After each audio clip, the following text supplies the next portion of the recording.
Chaque année, l'hypertension est responsable de plus de la moitié de tous les AVC dans le monde. Et le plus effrayant, c'est que la majorité des personnes qui ont de l'hypertension ne le savent même pas. Aucun symptôme, aucune douleur. Et quand elles finissent par le découvrir, le premier conseil qu'on leur donne, c'est de manger moins de sel. Mais figurez-vous que le sel n'est qu'un des 3 mécanismes qui font monter votre tension. En tant que pharmacienne, j'ai délivré des antihypertenseurs à des milliers de patients. Et ce qui m'a toujours frappé, c'est qu'on leur parle du sel, mais jamais des aliments qui peuvent les aider concrètement. Et pourtant, certains de ces aliments ont fait l'objet d'études scientifiques et les résultats sont vraiment impressionnants. C'est la raison pour laquelle j'ai décidé de faire cette vidéo pour vous révéler les 8 aliments les plus efficaces pour faire baisser votre tension artérielle. Pour chaque aliment, je vais vous expliquer sur quel mécanisme il agit et comment l'intégrer simplement dans votre quotidien. Et même si votre tension est normale aujourd'hui, ces aliments vous aideront à la garder stable et à protéger vos artères sur le long terme. Alors, si ce sujet vous intéresse, commençons directement.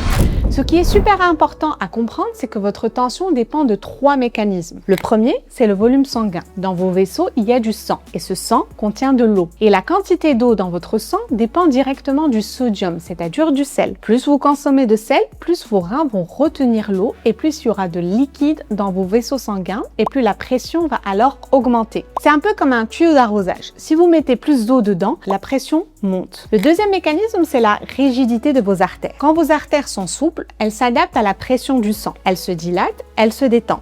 Mais quand elles deviennent rigides à cause de l'inflammation, du stress oxydatif ou du vieillissement, elles ne peuvent plus absorber la pression et votre tension monte. Et le troisième mécanisme, c'est l'insuline. Et ça, c'est quelque chose que très peu de gens connaissent. Mais quand vous avez trop d'insuline dans le sang à cause d'une alimentation trop riche en sucre et en glucides raffinés, cette insuline pousse vos reins à retenir encore plus de sodium. Et qui dit plus de sodium, dit plus d'eau, dit plus de pression. C'est exactement le même mécanisme que le premier, mais déclenché par le sucre, pas par le sel. Donc, les 8 aliments qu'on va voir maintenant agissent sur un ou plusieurs de ces mécanismes. Le premier aliment concerne les légumes verts à feuilles, tels que les épinards, la roquette, la mâche, le chou. Ces légumes contiennent des nitrates naturels. Et ces nitrates, une fois dans votre corps, se transforment en une molécule qu'on appelle l'oxyde nitrique, qui est un vasodilatateur naturel, ce qui veut dire qu'il va aider vos artères à se dilater, à s'élargir. Et des artères plus larges, c'est mécaniquement moins de pression. Et figurez-vous que l'effet est rapide. Des études ont montré que la consommation de légumes riches en nitrates peut faire baisser la tension de façon mesurable en quelques heures seulement. En plus de ça, ces légumes sont riches en potassium. Et le potassium fait l'exact inverse du sodium, c'est-à-dire qu'il va aider vos reins à éliminer le sel en excès. Donc, double effet, des artères plus souples et moins de sodium. Du coup, concrètement, ce que je vous recommande, c'est d'intégrer des épinards, de la roquette ou de la mâche à vos repas le plus souvent possible, en salade ou en accompagnement dans une omelette. Et si possible, consommez-les crus ou très peu cuits parce que la cuisson réduit les nitrates. Le deuxième aliment concerne la banane.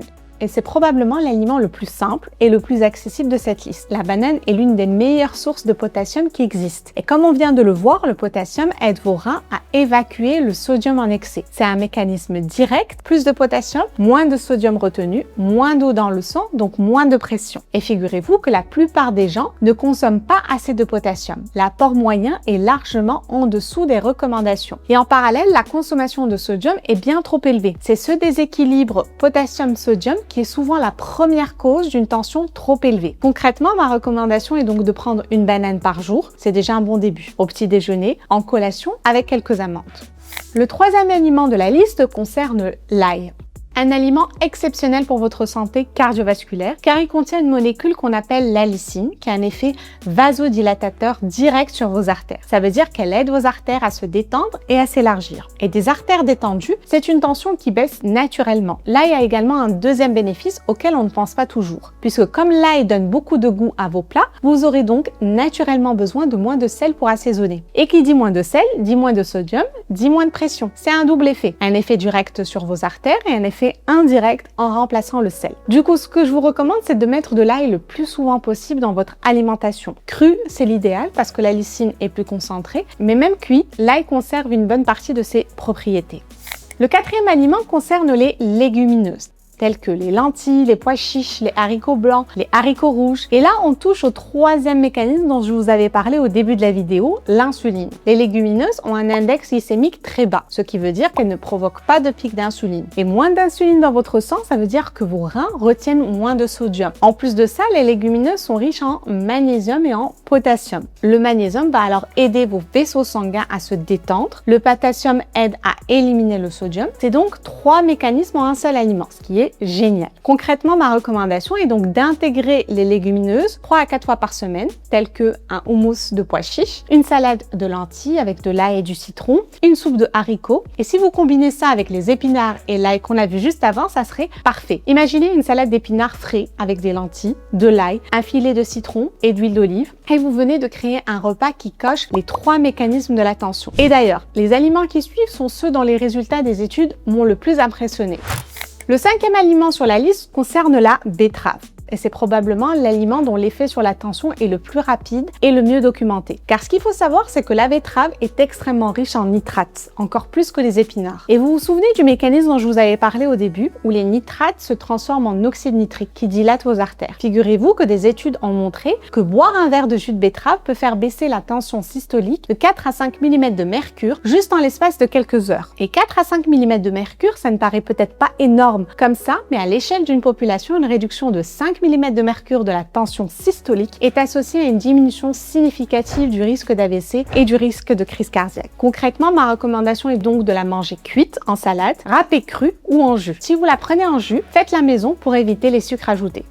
Le 6e aliment va vous faire plaisir parce que ça concerne le chocolat noir. Et quand je dis noir, je parle de minimum 70% de cacao, car le cacao est riche en flavonoïdes, qui sont des antioxydants qui stimulent la production d'oxyde nitrique dans vos artères. Et on revient encore une fois à ce même mécanisme. L'oxyde nitrique dilate vos artères et fait baisser la pression. Et figurez-vous que plusieurs études ont montré qu'une consommation régulière de chocolat noir à plus de 70% est associée à une réduction mesurable de la tension artérielle. Du coup, c'est l'un des rares plaisirs gourmands qui est aussi bon pour le cœur. Mais attention, on parle bien de chocolat noir à 70% minimum. Pas de chocolat au lait, pas de chocolat blanc et pas de barres chocolatées industrielles qui sont pleines de sucre et de graisse trans. Et en quantité raisonnable, 1 ou 2 carrés par jour, pas une tablette entière.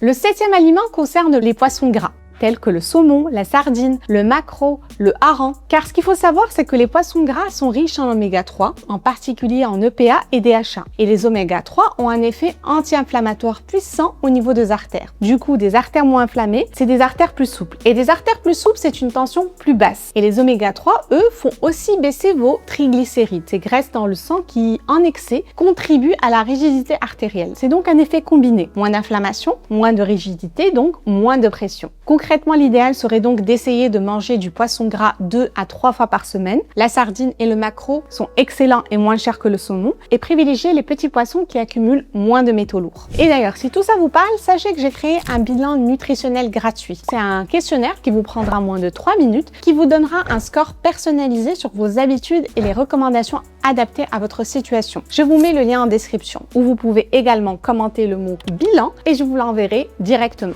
Et on arrive au 8e point de la vidéo et c'est celui qui va peut-être le plus vous surprendre parce que ce n'est pas vraiment un aliment. C'est une habitude qui peut changer beaucoup de choses. Le problème, c'est que la majorité du sel que vous consommez ne vient pas de la salière sur votre table. Il vient des aliments transformés tels que le pain industriel, les charcuteries, les fromages, les sauces tomates en bocal, les soupes en briques, les plats préparés. C'est ce qu'on appelle le sel caché. La plupart des gens n'ont aucune idée de la quantité de sel qu'ils consomment réellement. Et c'est là que le changement est le plus puissant. Si vous remplacez progressivement les aliments transformés par des aliments que vous préparez vous-même, vous réduisez alors votre apport en sodium de façon considérable, sans même toucher à votre salière. Et pour assaisonner, ce que je vous recommande, ce que je vous conseille, c'est de remplacer le sel par des épices et des aromates, tels que le curcuma, le thym, le romarin, le paprika, le citron, l'ail. On a vu tout à l'heure que l'ail à lui seul fait baisser la tension. Eh bien, en l'utilisant comme assaisonnement à la place du sel, vous faites d'une pierre deux coups. Vous réduisez le sodium et vous ajoutez un aliment qui dilate vos artères. Et si vous combinez tout ce qu'on a vu, des épinards frais avec des lentilles de l'ail, un filet de citron, un peu de curcuma, un poisson gras à côté et un carré de chocolat noir en dessert, vous venez de créer un repas qui agit sur les 3 mécanismes de la tension en même temps. C'est concret, c'est bon et c'est exactement ce dont votre corps a besoin. Voilà, j'espère que ces informations vous seront utiles, que vous avez pu apprendre de nouvelles choses. Si c'est le cas, n'hésitez pas à me le dire dire en commentaire. Si ce sujet vous a intéressé, il y a de fortes chances que cette vidéo juste ici vous plaise également ou je vous retrouve juste après.